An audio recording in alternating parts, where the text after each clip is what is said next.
O que é a cromatografia líquida? A gente pode usar o termo geral ou o termo da IUPAC, que ela define como sendo um método físico de separação bifásico, em que uma das fases é estacionária e a outra líquida.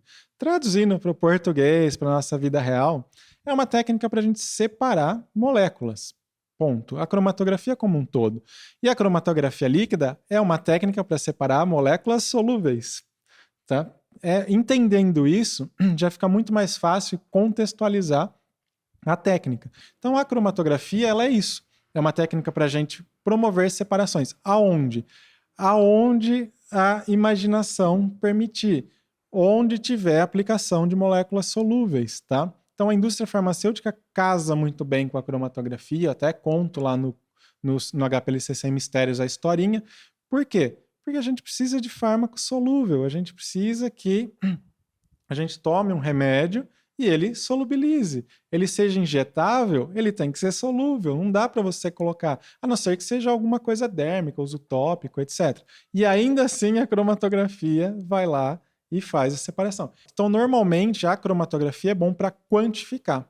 Então, eu quero quantificar alguma coisa. Então, eu tenho algum composto-alvo, seja onde ele for, na indústria farmacêutica, na indústria alimentícia, na análise ambiental. Então, a gente quer quantificar alguma coisa, ou porque é um problema, ou porque é uma solução. Eu preciso saber quanto tem daquilo.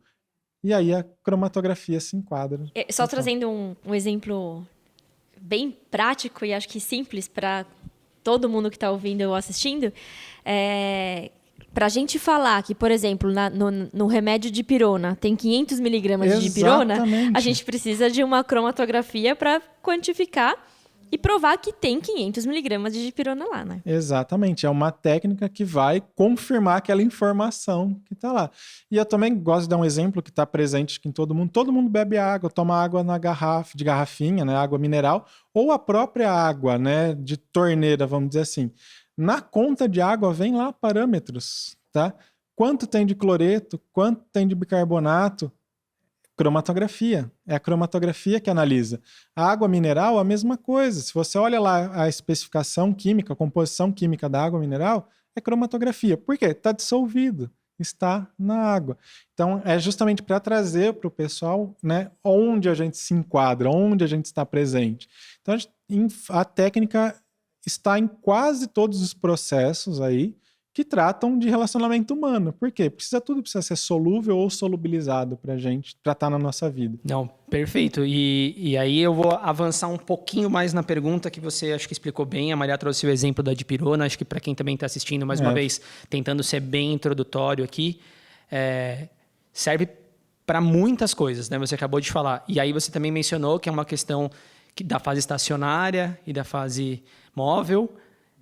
Explica pra gente, já que serve para muita coisa, conceito bem básico também para quem não viu, qual a diferença das fases estacionárias? Como que eu tomo uma decisão, por exemplo, de uma matriz específica para uma amostra específica? Ou melhor, depois que você já vou emendar a segunda pergunta, que inclusive é uma coisa que eu faço bastante, emendar 2 perguntas.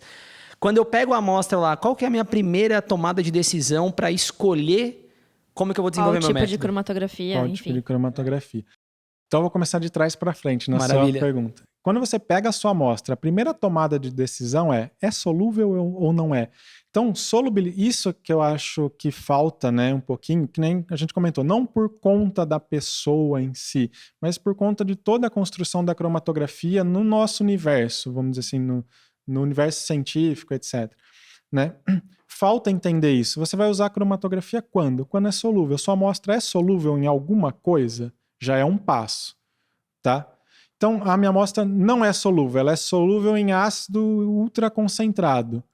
Espera aí, ácido ultraconcentrado, vamos lá. Né? É um pouquinho agressivo, então a gente tem que começar a pensar. Não, agora a minha amostra é solúvel em água. Opa, sua amostra é solúvel em água? A minha amostra é solúvel em hexano, que é um solvente mais apolar, etc.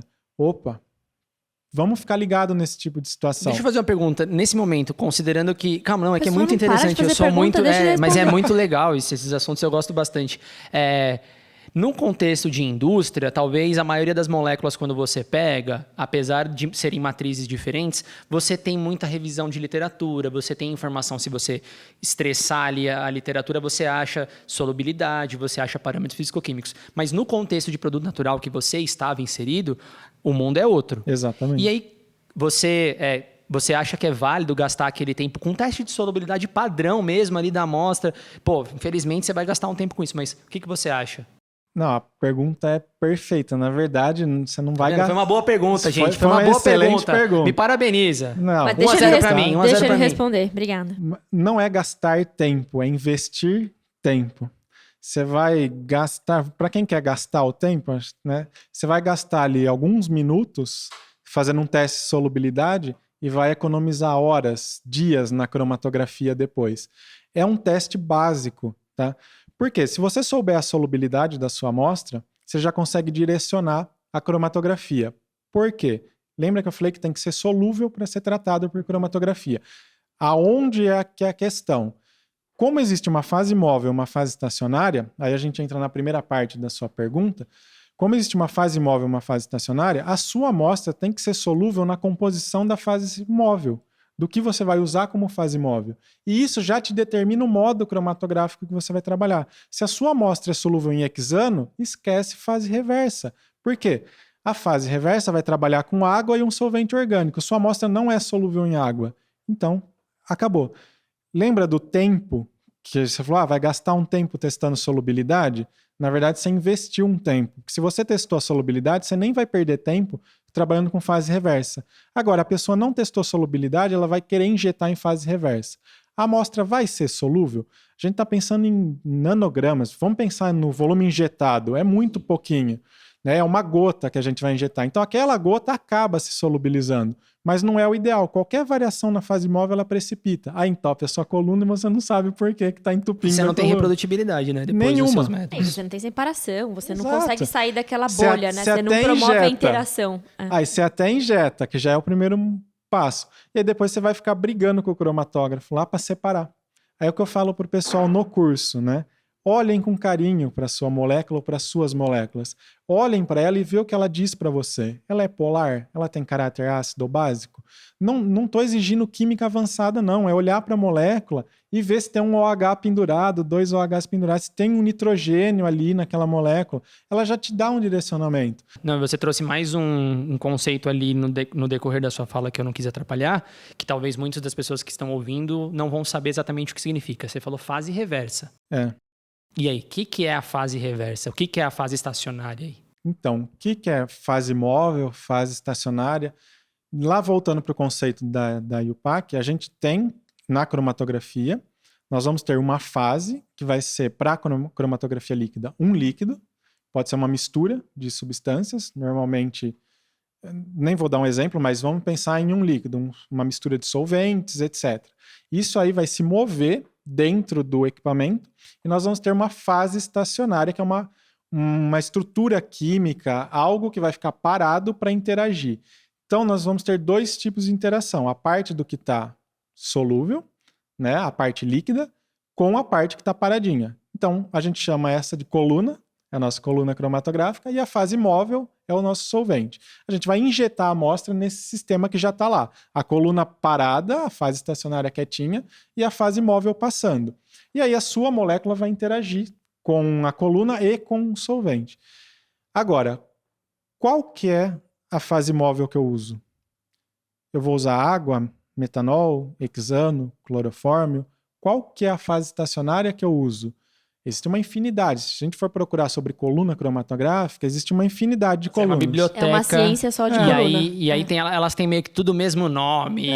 Nossa uma senhora. E tem nomes comerciais, né? Não, os comerciais. Para ajudar é o nome comercial. Aí ela nem explica o que é a coluna. É só o nome lá. E aí o jogo entre fase móvel e fase estacionária determina o modo cromatográfico. Cromatografia líquida é você usar um líquido passando por uma coluna, por uma fase estacionária. Agora, como é a relação entre o líquido, a fase móvel e a fase estacionária, determina o modo cromatográfico.